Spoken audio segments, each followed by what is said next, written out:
For us, we want Sunday morning to just be a time where someone can come and just be here. They don't have to be something. They can just come. And we're really intentional about creating moments throughout the morning that are life-giving. No matter where they are in their spiritual journey, there's something that helps them or moves them forward in life. In fact, we hope that when they leave here at the end of that hour, that they would look back on it and just say, that was an hour that fed my soul. It did something good for me in preparing the week, or it gave me a moment to explore God or spiritual things in a truly authentic way that was life-giving.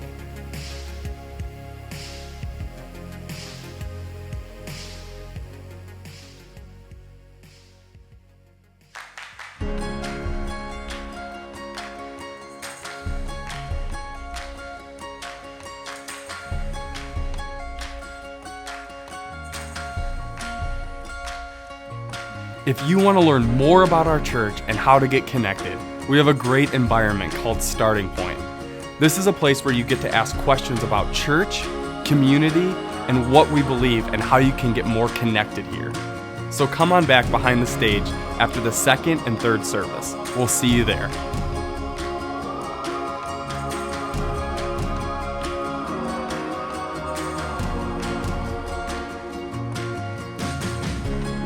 In the seat back in front of you, you should be able to find a blue card that says welcome on it. If you're a first-time guest, we'd love it if you could fill out that card and drop it in the offering plate a little bit later in the service. If you're here for the second time and you already filled out the card last week, all you got to do is put your first and last name on the back of the card. We're so glad that you're here again, and we really appreciate your feedback.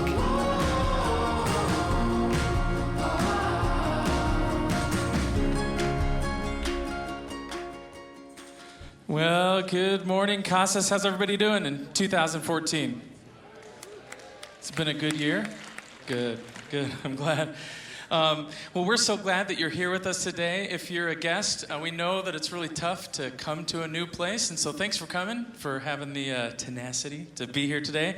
We're really excited for today and starting our new series, Come As You Are. And actually, if you are a guest, I want to point out to you in the seat back that's in front of you, or if you're in the bleachers, sometimes it's under the seat. If you could take and fill out this blue card, the first side says first-time guest, fill that out. And if you were here last week or in weeks past and you filled out the first-time guest, go ahead and fill out the second-time guest this week. We'd love to send you something additional and just help you get connected. Well, going into the new year is such an amazing thing. I love the fact that the promises in Scripture point towards God's mercies being new every single day. And I just hope that today, as you have come to worship, that you're able to look back on life and what God has brought you through, those moments and those things that you're moving towards. And I pray that you're able to just truly worship God with a thankful heart for what you've seen God do and the promises that He has for you in the days ahead. All right? Why don't you stand up, turn to the people around you, wish them a Happy New Year.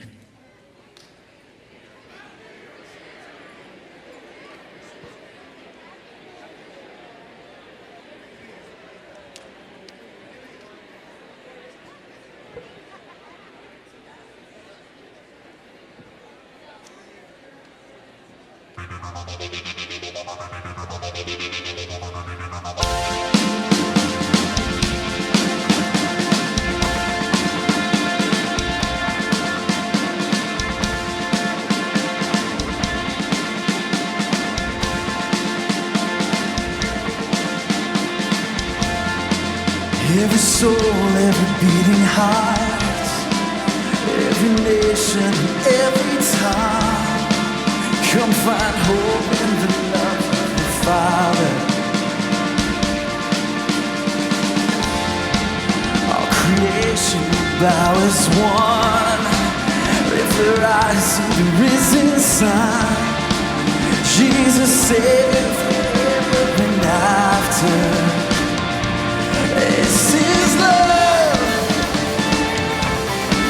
Jesus came and died and gave His life for us. Let our voices rise and sing for all He's done. I feel His own.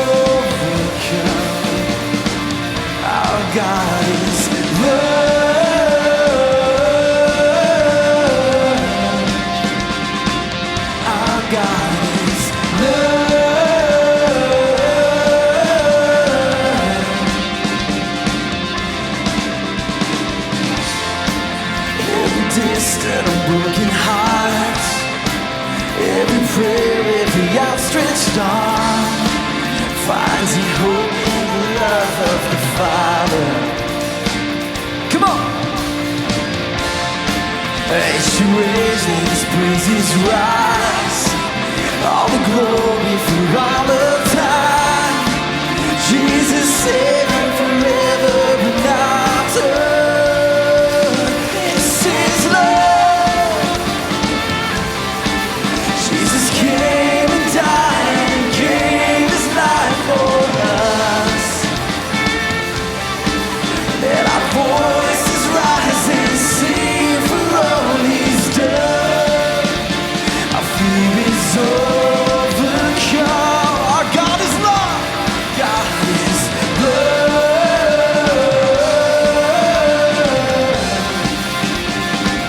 Our God is love.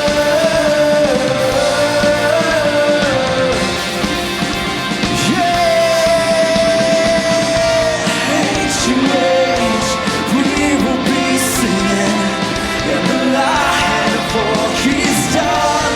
All the earth, everyone singing in the wonder of His love. Ancient age, we will be singing in the light of all He's done.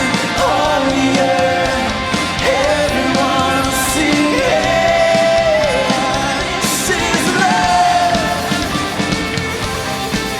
Jesus came and died and gave His life for us. And our voices rise and sing for all He's done. Our fear is overcome. Our God is love.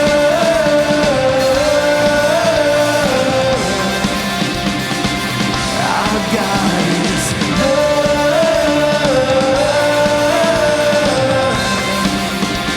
Yeah, our God is love.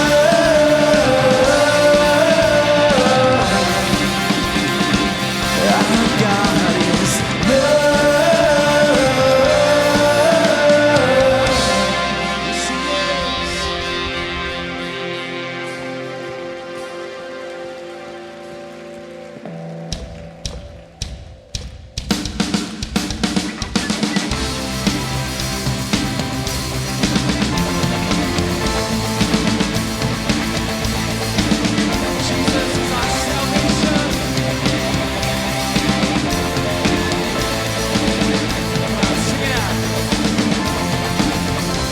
salvation sounds a new beginning.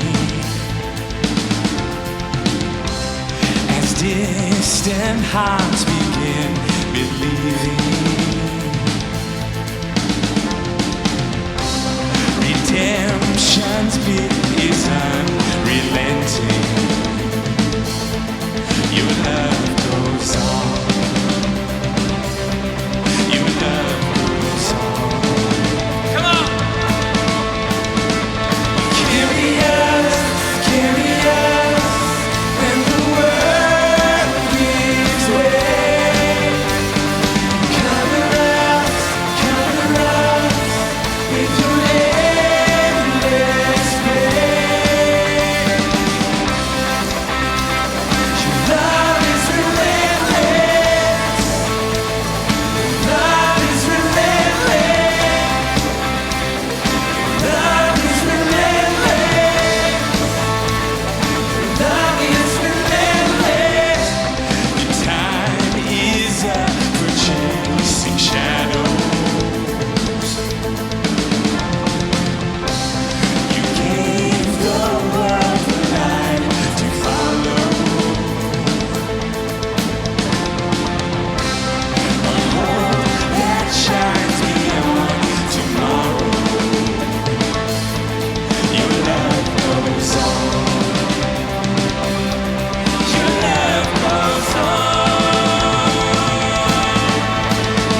mountains shake before you, the demons run and flee. At the mention of your name, King of majesty, there is no power in hell or any who can stand before the power and the presence of the great I am, the great I am, the great I am, the great I am, the great I am, the great I am.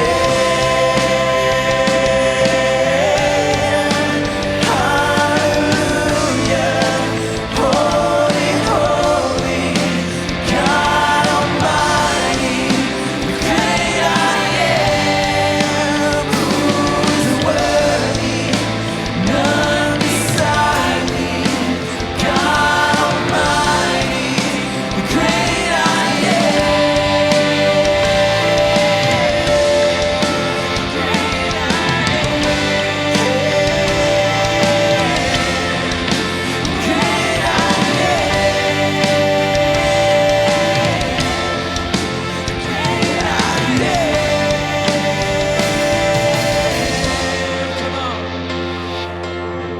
The mountains shake before you, the demons run and flee. At the mention of your name, King of majesty, there is no power in hell or any who can stand before the power and the presence of the great I am, the great I am, the great I am, the great I am, the great I am, the great I am.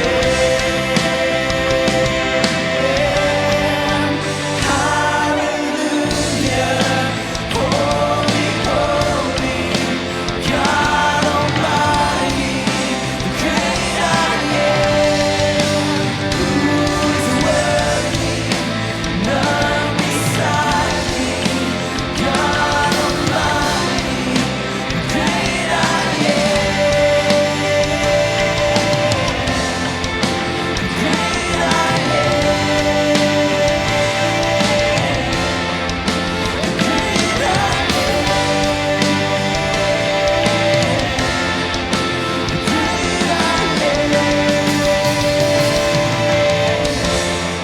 You are so great, God.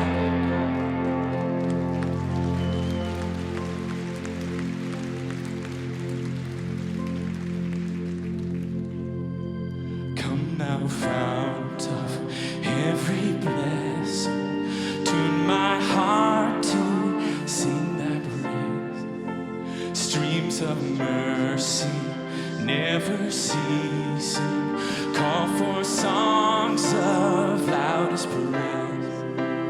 Teach me some melodious song sung by flaming tongues above.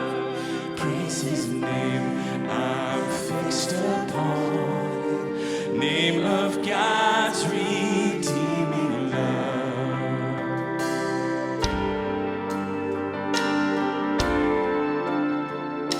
Lift his name. Oh, to grace, how great a debtor daily I'm constrained to be. Let thy grace, Lord, like a fetter, bind my wandering heart to thee. Prone to wander, Lord, I feel it. Prone to leave the God I love. Here's my heart, Lord, take and seal it. Seal it for thy courts above. Here's my heart, Lord, take and seal it. Seal it for thy courts above.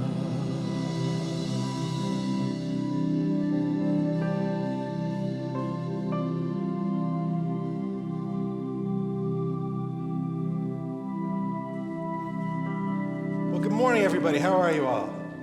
You're well. I'm glad to hear that. Go ahead and have a seat if you want. We're going to take care of a few things here. Did everybody have a wonderful New Year's? I hope that you did.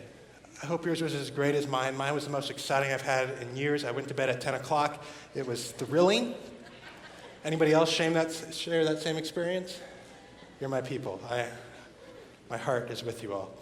Well, welcome again. As we get ready, the ushers can go ahead and start moving into place. We have a few things that we want to share with you all this morning. One is that if you are a visitor, we're so thrilled that you're here. We just love having visitors here and join us. So if you're a first or second time visitor, you should have been given, or in your vicinity, there should be a blue card that we're asking you to fill out, please, so we can get some information about you, just so that we know who you are, and we can get to know you, and if you have any questions, we can answer those for you. And if you want to just go ahead and put those in the offering plate as they come by, that would be fine. That's a way that we can collect them, or we have some baskets by the door so you can put them in as well. The other thing right now that I simply want to say is thank you. There are many of you in the audience here who are regular gift givers, regular contributors to the ministries that happen here at Cassis, and to Cassis as a whole. And some wonderful things take place because of that. And it is an honor, and it is humbling for me as a pastor to be able to do the ministry that we do here at Cassis because of the gifts that you all give. And I know that we have a bunch of wonderful, exciting things coming up this next year that will continue to come out of this church because of the contributions that you all make. And so I want to say thank you to all the regular givers and invite everybody else that it means so much. Not just to this church, but what's going to be able to happen in this community around us. We want to be able to be a light for this community. And so thank you for that. And I look forward to this next year of just being part of this community with you all. So let me pray for our offering real quick, and then we'll proceed. Dear God, what an honor and joy it is to be able to walk with you. And we ask that you take these gifts that we're about to receive, and we're about to give, and that you turn them into something more glorious and beautiful than we ever could have imagined. Turn them into things that change not only the lives of people in these seats, but change the community around us, change the lives of the people that haven't yet even stepped foot on this campus and maybe never will, but their lives are changed because of this place. We just ask that you help us bring pieces of heaven into this world each and every day. In your name, amen. Ushers, go ahead and you can start. You'll notice over here we have this very fancy connection room over there. If you are a first or second time visitor, I'd like to invite you back there after service to meet myself, maybe Andy, some of the worship team. Glenn will be back there as well. If you're just wanting to get to know some of the people that you see up on stage here kind of on a weekly basis, that's your opportunity to do so. And so please join us after service back there to ask any questions. I think we have cookies, so those are always high in demand. But join us for that. We'd love to meet you, say hey, and get to know you a little bit. Now for the highlight. Well, Glenn's the highlight. But now for the second light of the morning is simply, I love what we're talking about for the next few weeks. I can't tell you how excited I am for it because Glenn and Ryan and myself and a few others have been spending months now working and thinking and creating this series that we're beginning today, this series called Come As You Are. And we're just thrilled and excited about it because it addresses the idea of, we know that God can handle our morals, and he can handle our kindness and our compassion. We know that he embraces all of that. But there is this other part of us where we wonder, this baggage that we carry, whether it's fear or anxiety or disappointment in God or doubt or even the desires that we have for our lives, where we wonder, I get that God likes all that stuff, but can he handle that part of me as well? Or do I have to fix everything before I can truly encounter him?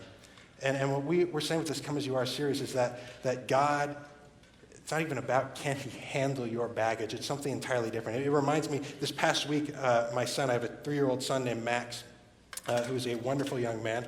And in our house, the male parent happened to this past week, and we're not going to name names because it's not about assigning blame, is it? It's about what happened. And so the male parent in our house may have let him stay up super late one night and watch a bunch of movies, and then that same male parent may have helped him get up really early and eat a bunch of Fruit Loops and watch more movies the next morning.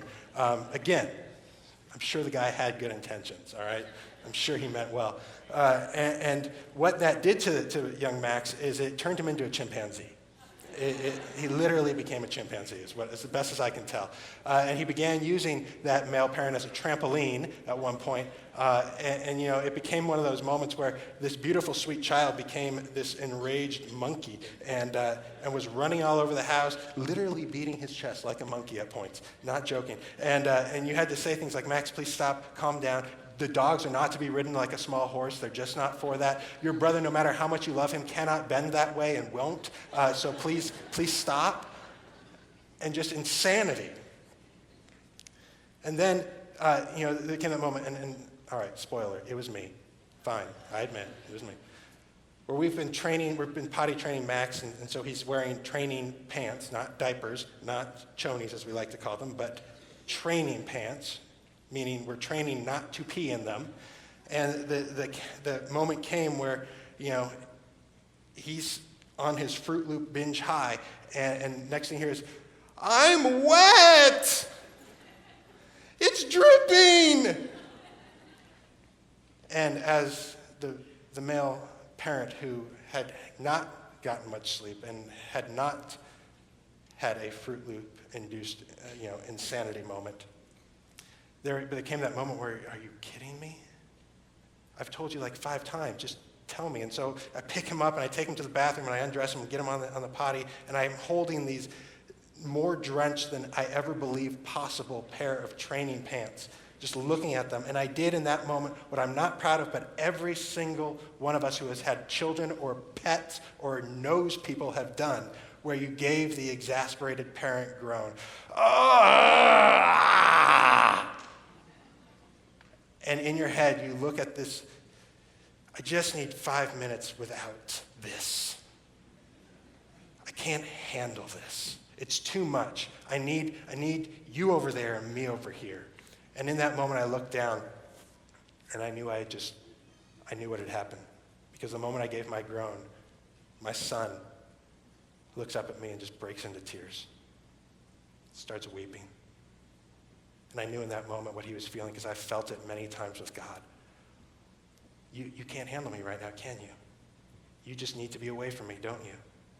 And there was this fear of will you embrace me? And that's why we're doing this series. Because we believe that the baggage that we carry does not cause God to groan and get exasperated. But we believe actually that when you look at things like our fear, our depression, our anxiety, our doubt, our desires, that when you look at them in an actual healthy way, you discover that those are necessary for the best relationship possible with God and with others. And so what I'd like to invite you to do in the next 4 weeks is to truly come as you are.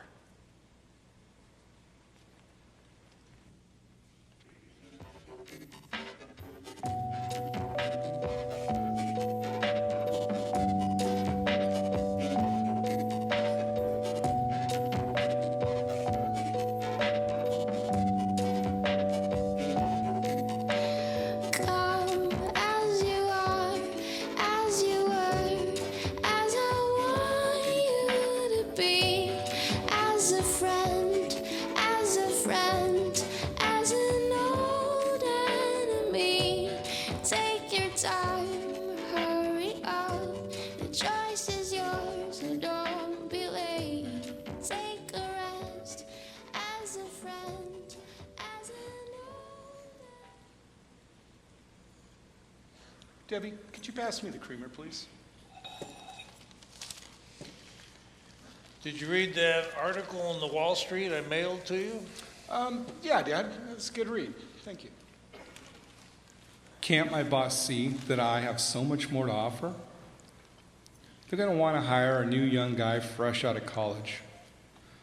What if I get caught this time around? What else would I do? John, what would you think about heading up to the mountains this weekend before your dad goes back to Chicago? Yeah, sounds great. They're going to let me go this time. I won't hear the end of it from her. Then I won't be able to send Carl to school. I'll have to ask Dad for help, and he'll see a son who can't cut it in the real world. Well, I better go. I got an early morning meeting. That's my boy. Bye, Dad. The early bird gets the worm. Go get him, son. Am I just an irrelevant old man to him? Does he even need my advice? Should I have even come down to visit? If I disappeared today, would it even matter? Well, I'm glad you're here, Grandpa. Me too, kiddo.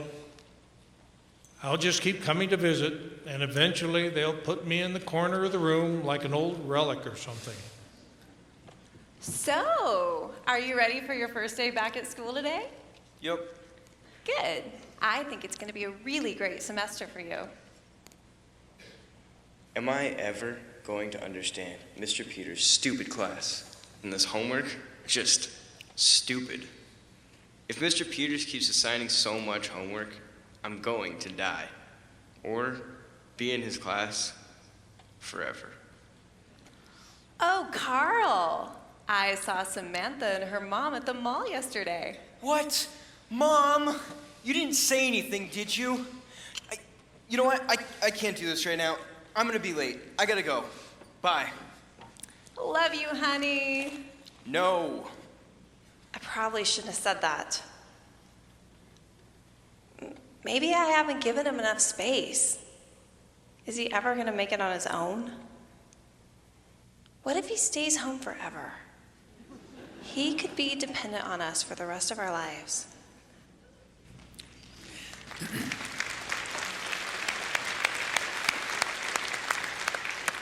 Well, as Seth said, and as you saw in the drama there, we're going to be talking about anxiety a little bit here. And anxiety in so many ways is like a runaway train in your mind. You know what I mean?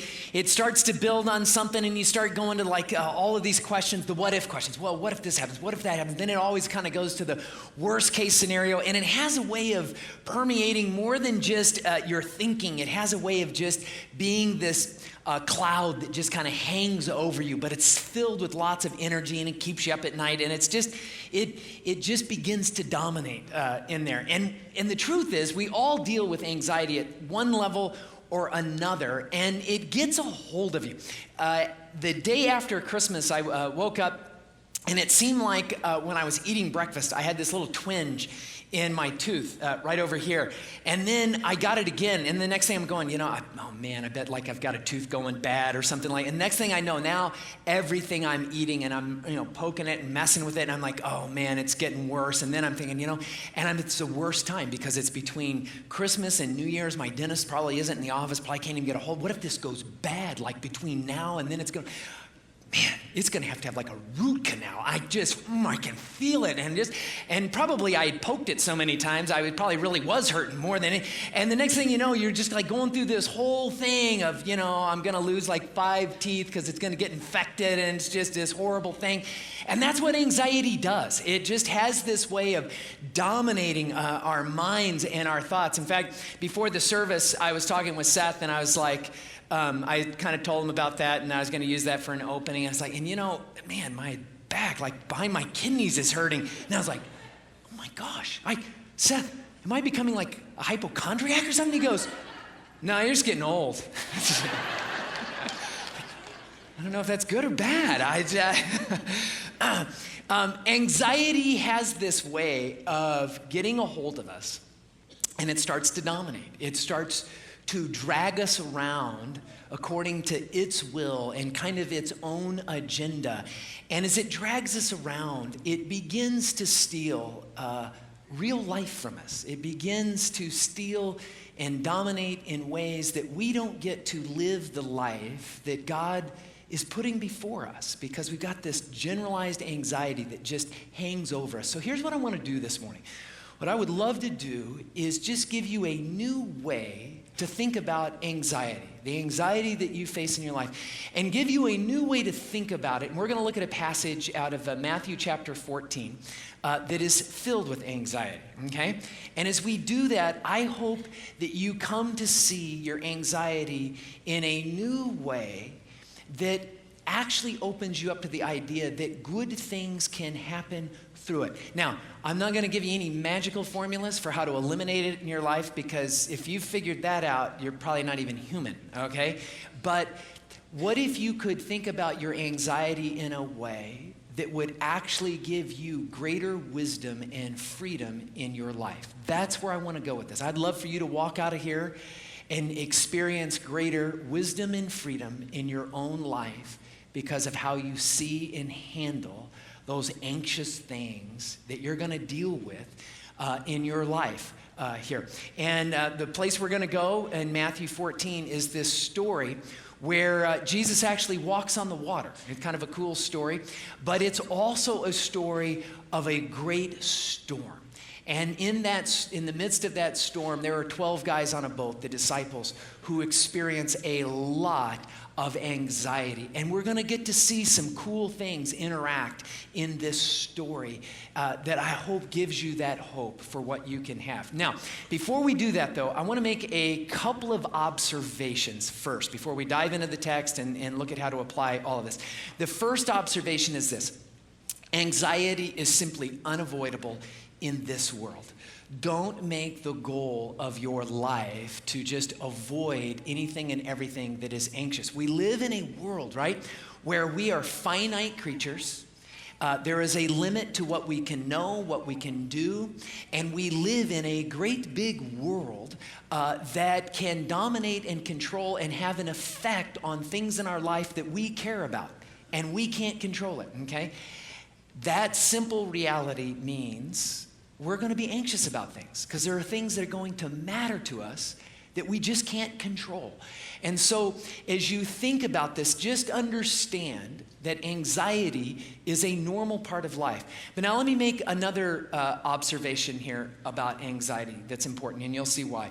Anxiety is complex. With human beings, anxiety is very complex.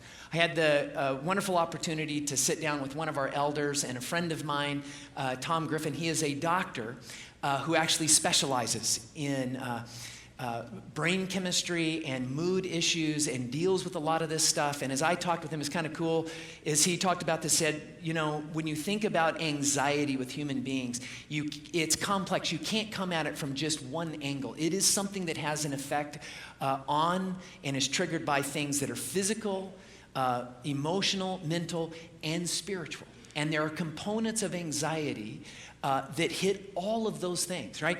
Anxiety is something that is not just an emotional feeling, is it? Anxiety is you feel that in your body. In fact, your body's doing physical things when you experience anxiety. It's not just an emotional feeling in there. In fact, sometimes it can be a good thing, right? To experience anxiety when a bear is chasing you is a pretty good deal, okay? It's a good deal. I've got a couple of stories about that, but we'll save that for another sermon, okay? But your body begins to release adrenaline and a number of other things that begin to do things that can be good, okay, but also can be bad, especially if it becomes chronic. And how you approach it becomes important. And here's why I say all of this before I dive into the passage. I know that in a group this size, there are a lot of you that probably struggle, battle with chronic anxiety. And it may be a stage of life that you're in. It may be a lifelong struggle. But I want to say this. I'm going to spend most of my sermon talking about the spiritual side of dealing with anxiety here and what that means. I don't want you to come away, if you are struggling with chronic anxiety, and feel like the only answer is the spiritual component. As Dr. Griffin said, it is physical and mental and spiritual, all of those things. And if you're struggling with that, don't walk out of here thinking that all I need to do, if I just pray more, if I just read my Bible more, if I just apply these things that Glenn talked about, then my anxiety should go away or be dealt with. That's not necessarily true. Spiritual prayer can have a fantastic effect on anxiety in our lives. And it can also be meaningless to the anxiety that you're experiencing in your life. If you're struggling with it, get help. Okay, don't suffer without help from a health professional or a counselor. make sure you deal with it, because God would want that, okay? You're not less of a Christian because you have to go to a doctor or a counselor to deal with something that is any sort of mood struggle, okay? So those are the two observations, okay? Anxiety is just a part of being human, and anxiety can be complicated in there. So let's dive into this passage. It's in Matthew chapter 14, and there are several things that I want you to get out of this. And of course, this story takes place at the end of a long day of ministry for Jesus and the disciples. And we catch him at the end of the day. And for the disciples, they're probably thinking, like, we're settled. This is kind of the end of the day. We're going to... he actually puts them in a boat, sends them across, like we're wrapping things up. But the reality is, Jesus is just getting things rolling when this story takes place. So Matthew chapter 14, starting in verse 22 here, it says this: immediately Jesus made the disciples get in the boat and go ahead of him to the other side while he dismissed the crowd. So you kind of picture what's going on here. They finished all this up, and he's like, I want you to get in the boat and you sail off to the other side. I'll finish up here. So he sends the disciples off. He dismisses the crowds. Look at verse 23. After he had dismissed them, he went up on a mountainside by himself to pray. When evening came, he was there alone. Now verse 24. But the boat was already a considerable distance from land, buffeted by the waves because the wind was against it. And what you see here is now all of a sudden this storm has come up, and it is now terrorizing this little boat. And this idea in the Greek that the waves are buffeting this boat is that the waves are controlling the boat way more than what the sailors, the disciples in the boat, are controlling it. And you realize most of these disciples are fishermen, sailors. They understand what's going on. They understand they're in real trouble in this moment. As this storm comes up, begins controlling their boat, it's getting dark in this moment. And it's like fear is everywhere. And here's what's interesting about this. I mean, have you ever thought about this? How does this little story start? Jesus says, get in the boat. Get in the boat. Now, you've got to know, Jesus knew there was a storm coming up. In fact, I wonder if the disciples, and this isn't in the passage, but I kind of wonder about this because they would have been always seeking to be aware of conditions of this. I wonder if they looked up and said, there's some really bad clouds in there. I just need to get in the boat. Get in the boat. In fact, in the Greek, it carries the idea he compelled them to get into the boat. He's pushing on them. Get in the boat. And you think, well, gosh, Jesus, that's not very nice of you. You're making them get into a boat that you know is going to go into some terrifying storm. They're not going to like this at all. You're going to scare them to death out in this storm. And yet, here's Jesus, and he knows it, and he leads them right into it. What in the world is Jesus up to? What's going on in here? Well, you know what? Here's exactly what I think's going on. This is a moment of growth for them. And let me make this point here. Anxiety is your ticket to growth.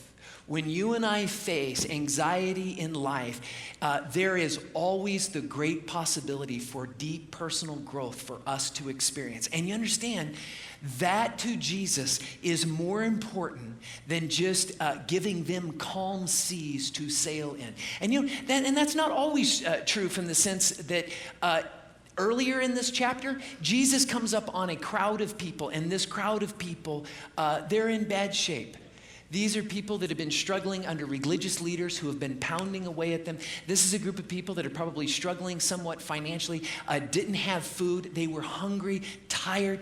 And in verse 14, same chapter, this is precious. Jesus looks at this crowd, and Matthew says his heart's just filled with compassion because he sees what they're in. And so he begins to minister to them. And you know what he does? He heals them. He feeds them. He cares for them. All the things that we love that Jesus and God does for us in those moments. And then just a few verses later, get in the boat. There's a storm coming. It's like, man, what happened to the nice Jesus? A few verses earlier. But you know what? Here's the deal. His agenda for your life and my life is more about how we grow than just giving us calm seas. And you know what? Sometimes we pray, sometimes we come to God with problems, and he fixes the storms. He feeds us, he heals, he does those things that we love.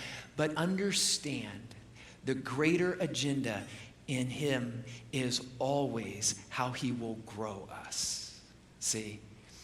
He is still looking on the disciples with great compassion.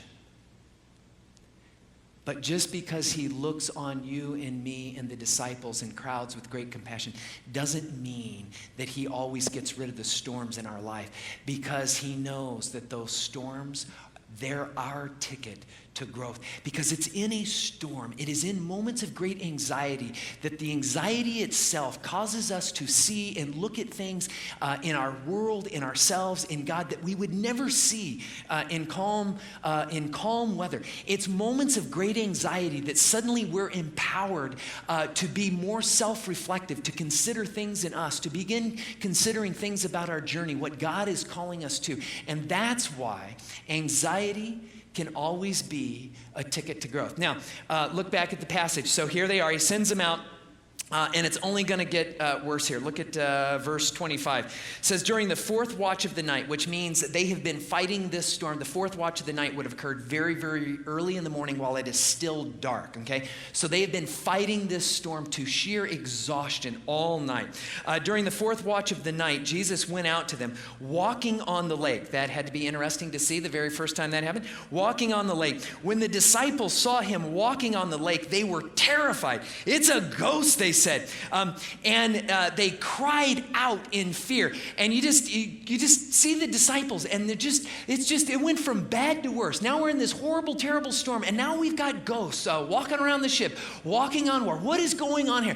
And there's this moment of sheer panic and terror as they it's kind of like the worst of everything. And you've got to believe they've been praying all night long, right? They're rowing against this thing, they're fighting this thing, bailing it out, and the whole time, right, they're saying, God, we need you. Where's Jesus? He puts us on the boat. Great. Why didn't he get on the boat? And here they are, and they're fighting this whole thing the entire night. And I love that Jesus comes out to them and meets them. But here's what's interesting. When he comes out there and meets them, they don't recognize that this is God with them in this moment. And I think that's true so often when we face things that are filled with anxiety in our lives. Because when we pray and we pray and we pray, we're just like, God, man, this thing's going down with my marriage, and I don't know what to do. I need you to come in and do this. Things at work are going terrible and awful. My body, something's wrong. And what we think is when God shows up, what happens? It all gets better. And we've been praying, and if that's God who really showed up, then the storm should have stopped. But that's not the case here, see? What's interesting is Jesus is going to calm the storm, isn't he? But like at the end of the story, all right? Have you ever considered that maybe God is already right there with you in the middle of the storm? How many times have we prayed, God, just tell me. God, just show me. God, it's this awful thing, and I don't know how to get out of this. Just show me. If you'll just come and show me. What if God is already there, and what you're experiencing is just exactly what God is trying to share and show and bring you through? See, sometimes we look at those storms and we just think, God can't be in this. And so here's what we want to do, okay? And in fact, let me put this like in the imperative. Let me make a point out of this, a kind of challenge, and it's this. Don't run. Don't run. Because it's in those moments that we're in the storm. You can imagine the disciples, right? They're fighting the storm, and they see what they think is maybe a ghost coming on them. You can just imagine some of the guys jumping on the oars and like, well, let's get out of here. And it's just, when something goes really wrong, really bad, that we want to run. We just want to get out of the pain. We want to get out of the anxiety. When a marriage gets in that place where it's just turning you up inside and you just struggle, the place we want to go sometimes, we just think, any spouse would be better than the spouse I've got. I want to get out of this thing. in. Or maybe it's something that's going down at work and you just think, I got to get out of here. I'm leaving, I'm going to run. And there's a part of us that always wants to run, but don't run in the midst of those storms, because this is your ticket for growth. And if you run, you'll miss your opportunity for the growth that might be there for you. And when we run, the truth is we rarely make it better in reality. We run, but here's the problem with running. You know what comes with us when we run? We do. Yeah, we come with us when we run. And part of what we struggle with so often with the anxiety and the issues and the storms of our life is us. We always think it's my boss, it's my partner, it's my neighbor, it's my friend, it's the person across the street. But in reality, so often, there's something with us. And when we run, we often make it worse. This true story, several years ago when we first got our dog Mal, this wonderful shepherd, and Colette and Mal just bonded. My daughter loves animals to death, and she watches The Dog Whisperer all the time. She watches reruns of The Dog Whisperer. And so if you're having problems with your dog, ask my daughter. She might have some tips for you on what to do. But Caesar always does this thing to give dogs exercise, that he goes roller skating with them. You've seen this thing where he hooks up the leash and he goes roller skating with him. So I just thought, this is a great idea. I'm like, Cole, you should go roller skating with Mal. He's this shepherd and he needs exercise and he's running around all over the place. But when we first got Mal, he had kind of gotten out of the yard a couple of times and run off, and it was hard to get him. And so I was worried that if she went roller skating around the neighborhood with Mal, that he'd like break loose or something, or see another dog or whatever. And so I said, we got to make sure Mal doesn't get away from you. And I've got this great trick. I told her, I said, he won't get away from you. If you take the dog leash, and it's got the little loop in the end, if you stick the leash back up through the loop, it creates another loop like a slip knot. And I said, you just slide your hand through there, honey, cinch that down, and you let, it comes out, you've still got him. I solved the wrong problem. You ever done that? You just, you're real excited because, there's no way Mal is going to get away from Coley, Wrong problem to solve. A whole other sermon, but solve the right problem. So they're in our driveway, our concrete driveway, and Coley's like, come on, Mal, let's go. And as soon as she started to roller skate, her roller skates on the concrete started to make this like low growl, this and it startled Mal, and so he kind of takes off, and of course Coley's right behind him, and so this growl that startles him follows him, okay? And as it follows him, he freaks out a little bit and starts to run faster. And, and Coley's like, and I'm watching this happen as they just, right off the end of the driveway, they hit the asphalt off the end of the driveway that's really, really rough. And so the loud growl goes from, on her roller skates. Mal totally freaks out at this point. Coley screams, Mal takes off at breakneck speed, and as he increases speed, the sound of the roller skates on the asphalt only gets louder. Okay? And now our poor dog is freaking out and running as fast as he can, and of course, he is tethered really well to my daughter, who is just being, and they're just screaming down our little cul-de-sac toward the road out there. And of course, at this time, I start screaming, Mal! Which now he's got two people screaming at him, this horrible growling monster that is chasing him. He is running for his life, okay, in this moment. And I'm, and now she's heading towards the street, and I'm the dad, and I'm like, running down to trying to catch him. And luckily, Coley had the presence of mind. This is very painful, but the presence of mind that we have a stop sign at the end of our and it's a little bitty cul-de-sac, and there's a stop sign right there. And this is like the first time the stop sign's ever been used for anything in our cul-de-sac. As Mal is running by the stop sign, Coley dives. She's on her roller skates. She dives on the other side of the stop sign so that she goes on one side, Mal goes on the other side. And, and then when the slack runs out, they're like, bam, right in the middle on the other side of the line. And I'm screaming. So here's my point. Yeah, there's a point to this story.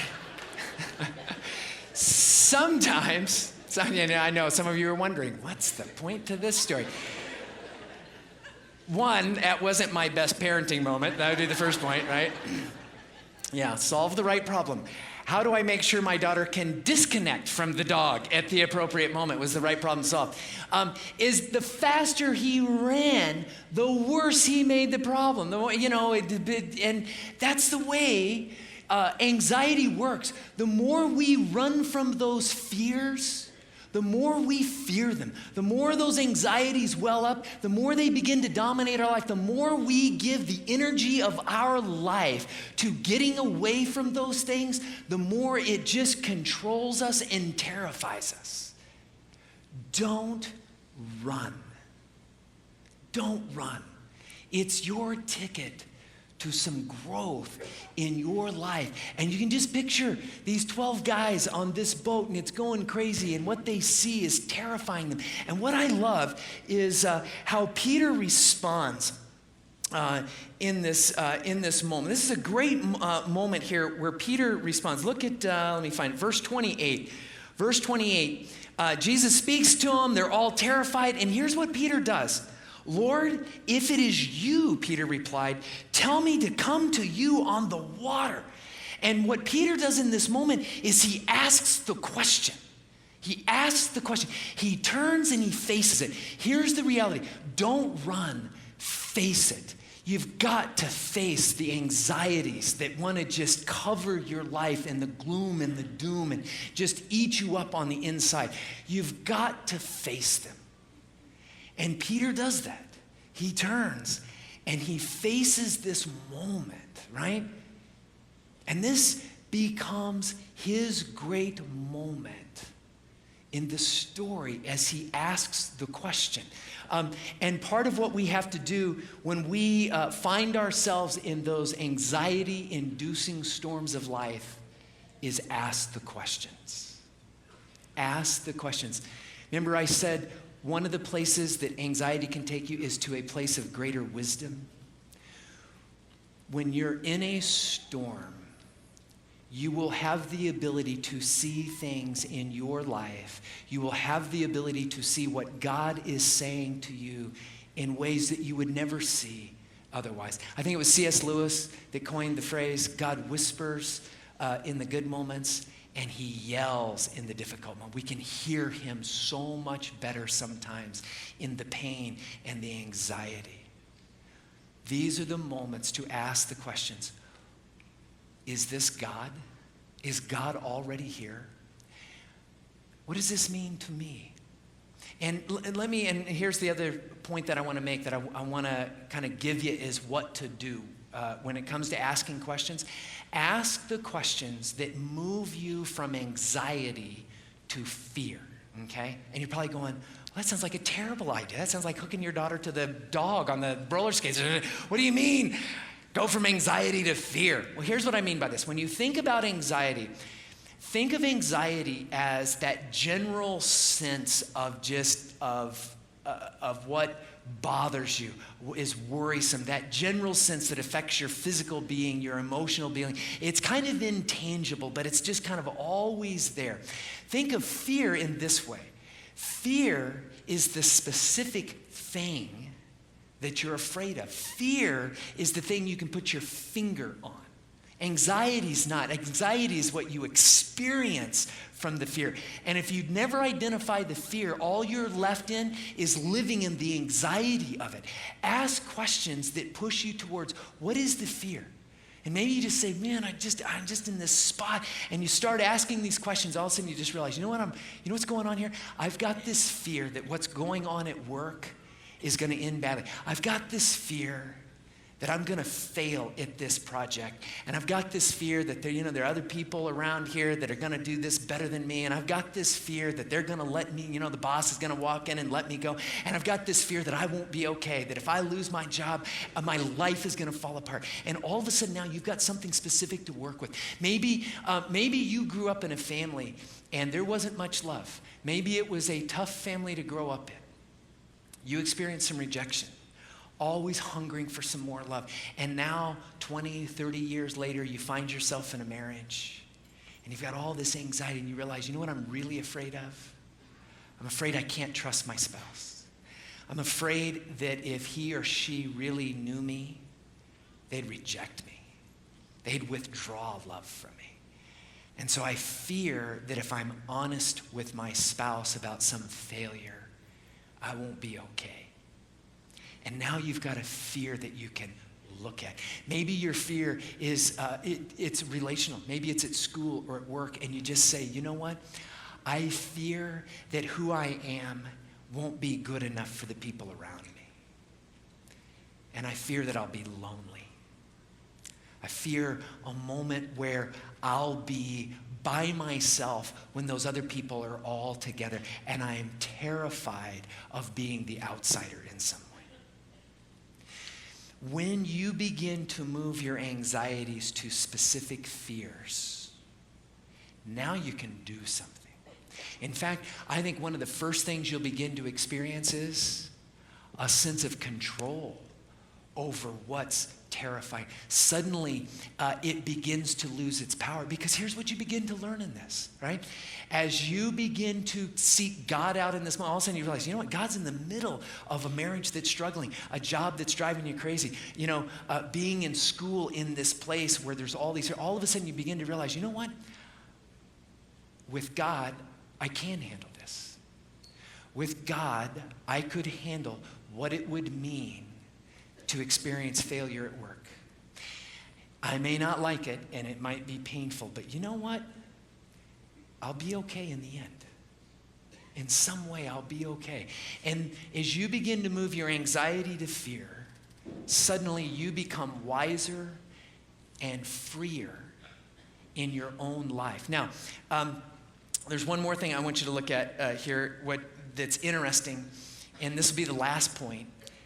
And this is something that Jesus says to all of the disciples. And it's really Peter being the one who acts on this. And this is something for all of us. I want you to see what Jesus says in this moment. He sees them and they're terrified, they're crying out in fear. Verse 27 says this. But Jesus immediately said to them, "Take courage. It is I. Don't be afraid."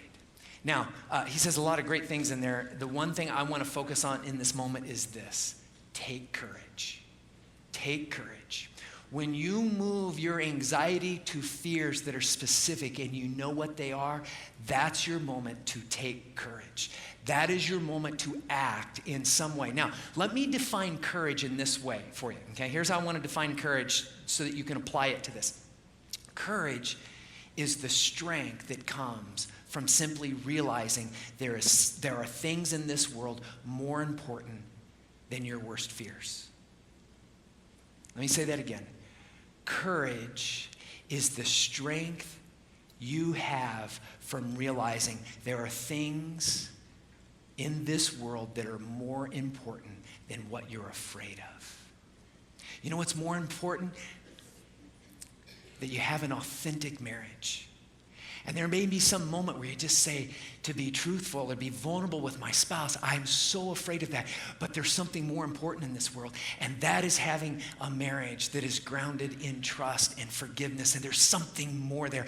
And so in this moment, I'm going to choose to face my worst fear. I'm going to be vulnerable, or I'm going to be forgiving. I'm going to lower the walls of protection, and I'm going to enter into my marriage, because having that kind of marriage is more important than the fear of what I might have. It may be that you're in a job that is really secure and it provides for you financially, but it is a dreadful job for who you are. And you're looking at this thing, and the thing that God has been quietly telling you now for years and years and years is, this job was always temporary. I made you, I created you to do a different thing, a different career, and I'm calling you into that thing because that's going to be your gift to this world. There is a field out there that I want you engaged in and things that I want to do.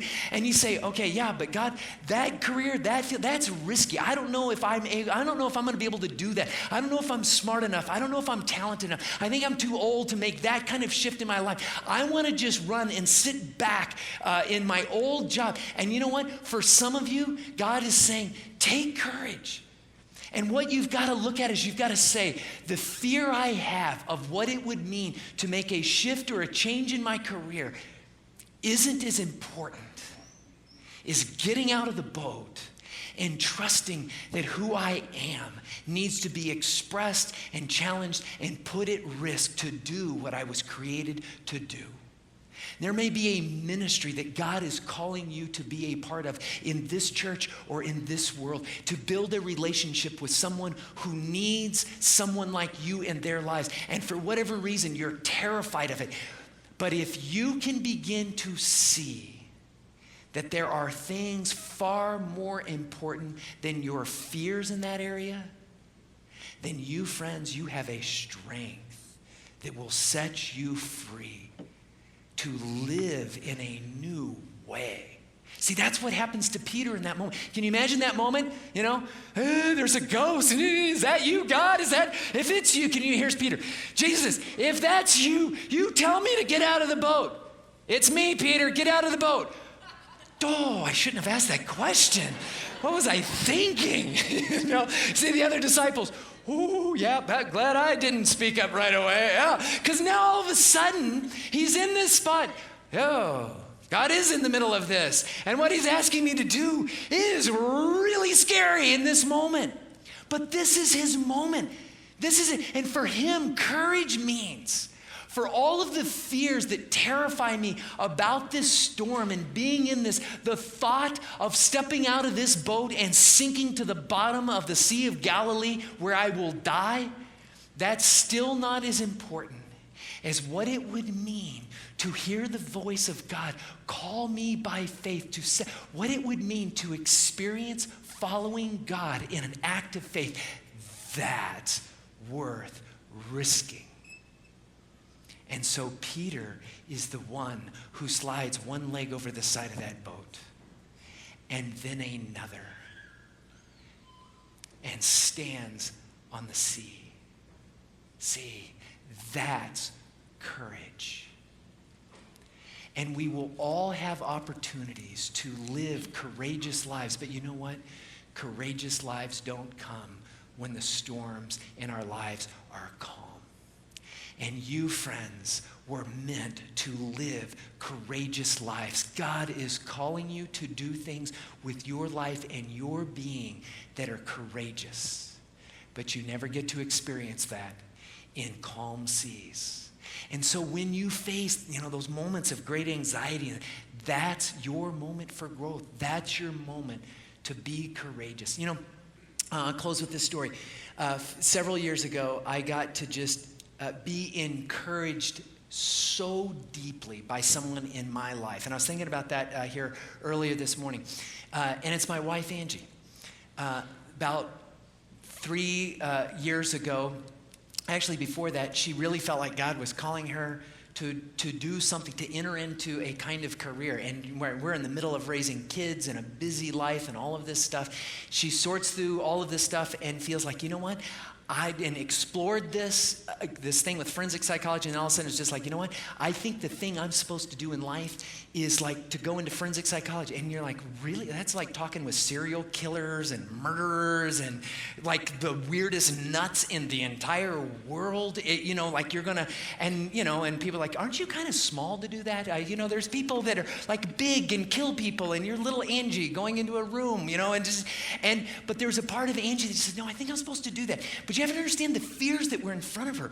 She hadn't been in school for more than a decade, and the idea of going back to school, working on her master's, was kind of a daunting thing. The idea that she would enter into this field that she had never been into, what if she failed at that? That was kind of daunting. We were raising kids, and I remember her just going, how in the world am I going to work on a master's and a PhD and still raise 2 kids? What if I fail at this? What if I start this thing and I can't finish?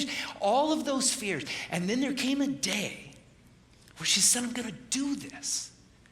And just watching her say, I'm going to take this risk of all that this would mean, because I think on the other side, God's in this saying, I've made you for this. Step into this with courage. And it's not that any of her fears went away. It's just the importance of thinking that God was calling her to give her life to this world in this way was simply more important than the fears that she was experiencing in all of this. You know, there came a point where Peter gets out of the boat, walks out, and then what happens? Sinks. He's going down.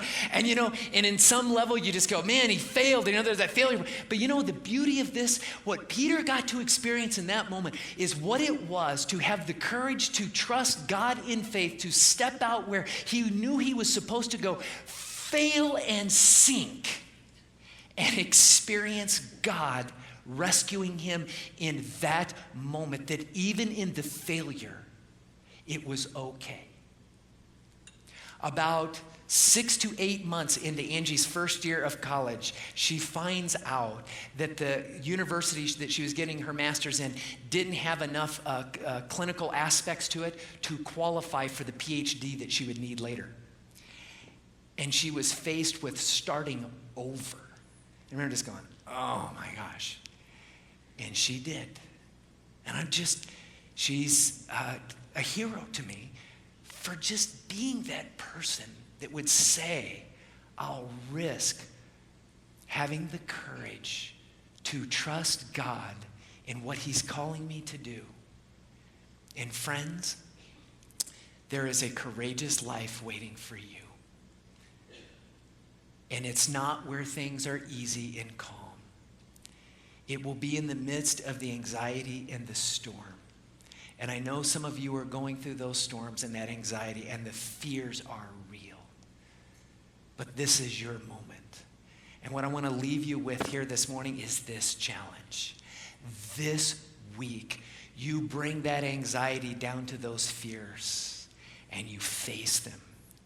You live your life by faith and courage, and you will become a wiser, more free person. And that is the life that God has for you. Stand with me for a closing prayer here. And again, if you're new to Casas, let me just encourage you. We're going to have our 10-minute party. I'd love to meet you, especially if this is your first Sunday here. We have a gift for you. Seth, Andy, some of our other pastors will be back there. We would love to meet you. Let me just say a quick prayer for you. Father, I just thank you for everyone here, and I pray that whatever storms that they're facing right now and just the daunting, overwhelming nature of them, I pray that you would show them that you are there in the midst of this moment, and that this is their ticket to grow in all that you've created them to be. And I pray this in your son's name. Amen. Amen. Y'all have a great morning, and we'll see you back here next Sunday.